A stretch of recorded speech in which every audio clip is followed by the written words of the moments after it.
بسم اللہ الرحمن الرحیم۔ 8 کلاس کی نظم نعت کا شعر نمبر 2 ہے۔ خاک در اقدس پہ رکھتی ہے جبیں دنیا، اس طرح نکلتے ہیں ارمان مدینے میں۔ شاعر بہزاد لکھنوی کہتے ہیں کہ جب دور سے مدینے کے اونچے اونچے مکانات مسجد نبوی کے خوبصورت مینار نظر آتے ہیں تو اہل ایمان کی آنکھوں اور دلوں کو عجیب سرور، خوشی اور روحانی تسکین حاصل ہوتی ہے۔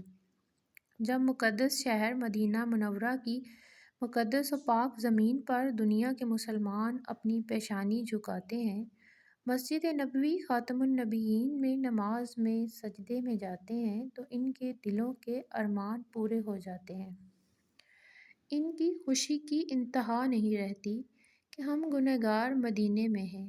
مدینہ نہ دیکھا تو کچھ بھی نہ دیکھا، اس سرزمین پر ایک روحانی سکون اور قلبی اطمینان نصیب ہوتا ہے۔ اسی لیے شاعر کہتا ہے کہ اس پاک زمین پر سر جھکاتے ہی، پیشانی جھکاتے ہی اس کی ساری خواہشیں پوری ہو جاتی ہیں۔ اسی نعت کا شعر نمبر 3 ہے۔ ایماں کی فضائیں ہیں، ایماں کی ہوائیں ہیں، ہوتا ہے غرض کامل ایمان مدینے میں۔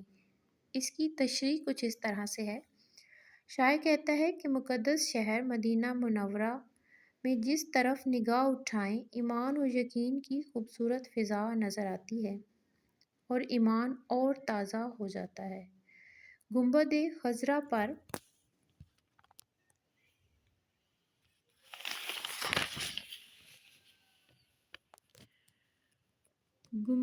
خضرا پر جب نظر پڑتی ہے تو دل کی عجیب حالت ہو جاتی ہے۔ کسی بھی مسلمان کا ایمان مدینہ منورہ میں کامل اور مکمل ہوتا ہے۔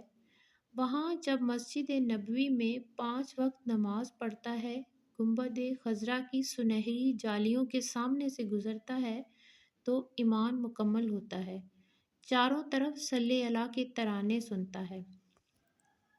شعر نمبر 4 ہے۔ وحدت کی وہاں تابش، رحمت کی وہاں بارش، بخشش کا ہماری ہے سامان مدینے میں۔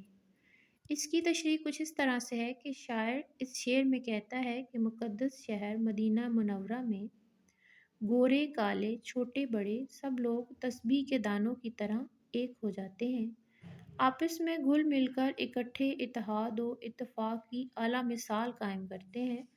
وہاں چاروں طرف رحمت کی بارش ہوتی رہتی ہے اور ہر وقت ہر آن انسان کی مغفرت اور بخشش ہوتی رہتی ہے۔ مدینہ منورہ اتنا مقدس شہر ہے کہ حضرت عمر فاروق دعا کیا کرتے تھے کہ اے اللہ، مجھے جب موت آئے تو شہادت کی موت آئے، اور موت جب بھی آئے تو تیرے پیارے نبی صلی اللہ علیہ وآلہ وسلم کے شہر مدینہ منورہ میں آئے۔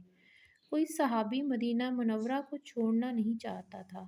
حج اور عمرہ کرنے والے جب مدینہ منورہ سے الوداع ہوتے ہیں تو ان کے دلوں کی عجیب کیفیت ہوتی ہے، آنکھوں میں زار و قطار آنسو ہوتے ہیں، یہ کیفیت بیان نہیں کی جا سکتی۔